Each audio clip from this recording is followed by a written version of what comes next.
মুরব্বী বলতেছে যে বাবা তুমি কখন আসলা? রমজান মাসে কি ফাইল নিয়ে আসার সময় হলো? তুমি ফাইল নিয়ে এখন আসো, এখন তো আমি রোজা রাখছি, তুমি মাগরিবের পরে আসো। মাগরিবের পরে আসলে কি হলো? আসার পরে ফাইল জমা দিল, জমা দেওয়ার পরে বললো দূর বেটা কিছুই বুঝো না, দুনিয়াদারি তোমার কোনো বুঝ নাই, কোনো জ্ঞান নাই, এভাবে কি ফাইল স্বাক্ষর হয়? তখন পকেট থেকে বাইর করে হাদিয়া তাকে দিল, তুহফা দিল, হাদিয়া তাকে মুনাফা ধরিয়ে দিল। এবার রোজাদার ব্যক্তি বলল আরে বোকা, মাহে রমজান চলতেছে, এইগুলা হাতে নেওয়া যায় না, আমি অন্যদিকে তাকায় আছি, আমি দেখতে চাই না, আমার ডয়ারের ভিতরে রেখে দিয়ে যাও।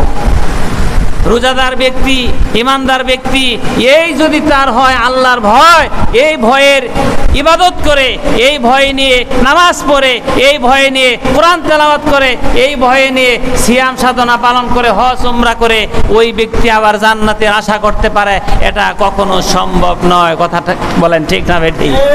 এইরকমই চলছে আমাদের দেশ, এইরকমই চলছে। আমরা আমাদের দেশের সাথে আমরা তাল মিলাতে চাই না।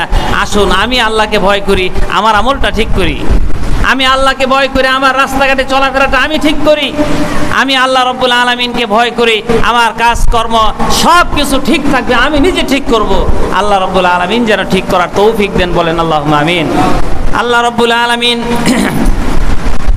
নবীকে প্রশ্ন করা হলো, হে রাসূল, ওয়া ইযা সাআলাকা ইবাদি আন্নী ফাইন্নী করিব।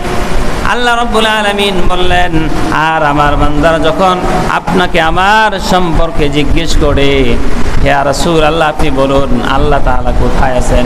আমার সম্পর্কে তারা জিজ্ঞেস করে যে আল্লাহ কোথায়, আমার ব্যাপারে যদি আপনাকে জিজ্ঞেস করে আপনি বলুন ফাইন্নী করিব, তাহলে আল্লাহ পাক বলছেন আমি তো তোমার নিকটেই, আমি তোমার নিকটেই।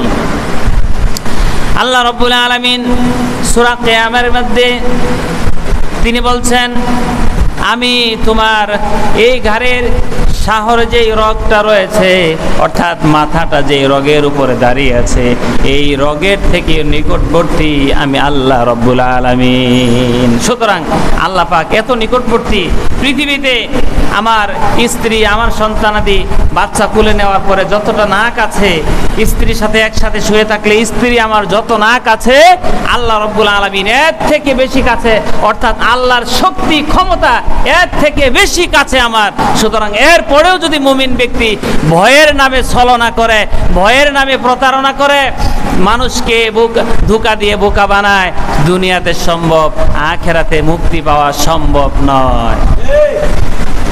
এই জন্য প্রিয় ভাইরা, মাহে রমজান শেষ হয়ে যাচ্ছে, আমার আপনার করণীয় কি?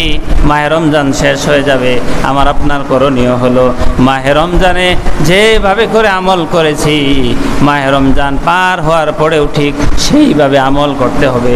শুধুমাত্র ভিন্নতা হলো মাহে রমজানে রোজা রেখেছি, রমজান পার হয়ে গেলে হয়তো রোজা থাকবে না, সবগুলি আমল আগের মতোই ঠিকঠাক মতো চলবে, আর পার্থক্য নেই। মাহে রমজান বিদায় হওয়ার পরে মানুষের সামনে আসে রমজানের এই রোজার শেষে এলো খুশির ঈদ, ঈদ আসে। ঈদ কার জন্য? ঈদ কার জন্য?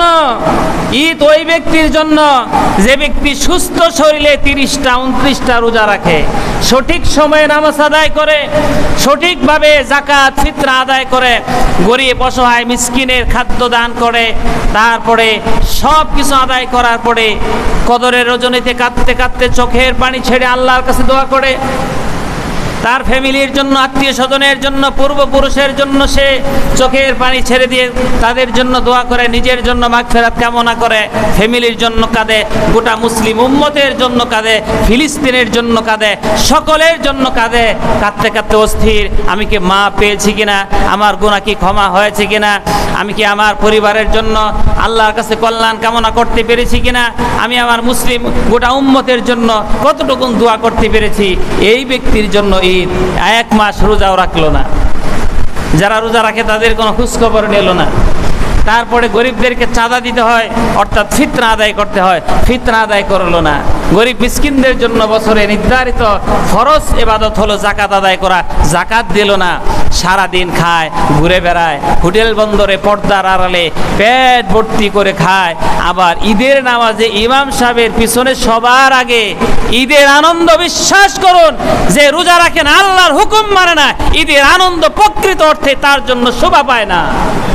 শোভা পায় তার জন্য যে একটি মাস কষ্ট করেছে, আল্লাহর কাছে বিনয় হয়েছে, রোজা রেখেছে, তাকওয়া অবলম্বন করেছে, গরিব দুঃখী অসহায় মানুষের হক আদায় করে দিয়েছে।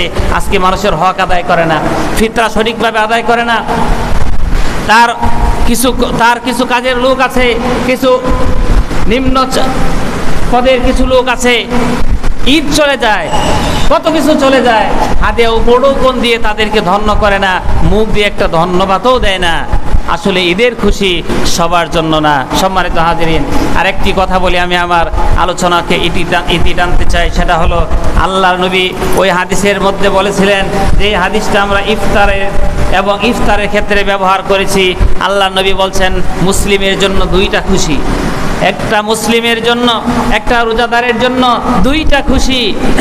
প্রথম নাম্বার খুশি হলো রোজাদার ব্যক্তি সারাদিন রোজা রেখে ইফতার সামগ্রী, সেটা ছোলা বুট হোক, সেটা মুড়ি হোক, সেটা একটু খেজুর হোক, সেটা একটু পানি হোক, যাই হোক না কেন, সারাদিন কষ্ট করে রোজা রেখে ওই পরিমাণ ইফতার হালাল টাকায় উপার্জন করে সে যখন প্লেটের মধ্যে সাজিয়ে আল্লাহর কাছে দোয়া করে যে আল্লাহ, সারাদিন আমি রোজা রেখেছি, রোজা রাখার পরে তোমার হক আমি আদায় করতে পারি নাই, ভালো করে আমি রোজা রাখতে পারি নাই, আমি চোখের হেফাজত ঠিকঠাক মতো করতে পারি নাই, আমার অঙ্গ প্রত্যঙ্গ দ্বারা রোজা সঠিক হয়েছে বলে আমি বিশ্বাস করি না, মনে করি না, তারপরেও ইফতার সামনে নিয়ে তোমার কাছে তুমি গাফুরুর রহিম, তুমি তো গাফফার, তুমি তো সাত্তার, তুমি তো গাফফার সাত্তার, মানুষের দোষ করি তুমি গোপন করো, মানুষের গুনাহ তুমি মাফ করে দাও, তুমি বলেছো, তোমার নবী বলেছে ইফতারের আগে দোয়া কবুল হয়, এই আশা নিয়ে ইফতারি সামগ্রী যাই সংগ্রহ করেছি তোমার কাছে আমি মাফ চাইলাম, তোমার কাছে আমি ক্ষমা চাই। এই ব্যক্তি রোজা রেখে এই অল্প ইফতারি সামনে নিয়ে যে একটা আনন্দ পায়, আর যে রোজা রাখে না সে শেরাটন হোটেলে খায়, 7 তারা হোটেলে খায়, 7 স্টারে, 10 স্টারে, 5 স্টারে খায়। ইফতার সামনে নিয়ে রোজাদার ব্যক্তি ইফতার খাওয়ার সময় যে একটা আনন্দ, খুশি, বিশ্বাস করুন কোটি টাকার খাবার খেলেও রোজা না রেখে ওই খুশি, ওই রোজাদার খুশির সামনে কিছুই না। কথা কোন ঠিক না ঠিক? এইটা হলো রোজাদারের প্রথম খুশি, দুনিয়ার মধ্যে খুশি। আরেকটা খুশি হলো আখিরাতে। আল্লাহ রাব্বুল আলামিন বলছেন, রোজাদার ব্যক্তি যখন আমার কাছে আসবে, রায়্যান নামক দরজা দিয়ে যখন সে ঢুকবে, ওই দিন রোজাদারের প্রকৃত খুশি। এই দুইটা খুশি তাদের জন্য যারা রোজা রেখেছে। আমরা যারা রোজা রেখেছি, আমাদের সামনে আরো 29তম রাত আছে, তারপরে ঈদুল ফিতরের রাত আছে, এবং সর্বশেষ ঈদের নামাজের সেখানেও মাফ করার ঘোষণা আল্লাহর পক্ষ থেকে বলা হয়েছে। এই সবগুলি আমরা অনুষ্ঠান পালন করব। আল্লাহ রাব্বুল আলামিন সুস্থ শরীরে ঈদের পর্যাপ্ত আনন্দ উপভোগ যেন আমরা করতে পারি। আমার আশেপাশে গরিব অসহায় মিসকিন সকলকে নিয়ে যেন আমি ঈদের আনন্দ করতে পারি, ঈদ করতে পারি। আল্লাহ পাক যেন সেই তৌফিক আমাদেরকে দান করেন, বলেন আমিন। আর যারা এখানে ছিলেন, কেটে দাও, আর যারা এখানে ছিলেন, যারা বাড়িতে যাচ্ছে, তাদের রাস্তা যেন নিরাপদ হয়, আমরা তাদের জন্য দোয়া করি, যেন আবার সঠিকভাবে তারা ফিরে আসতে পারে। সেটার জন্য আমরা তাদের জন্য রাস্তাঘাটে দুর্ঘটনা, অ্যাক্সিডেন্ট বা থেকে আল্লাহ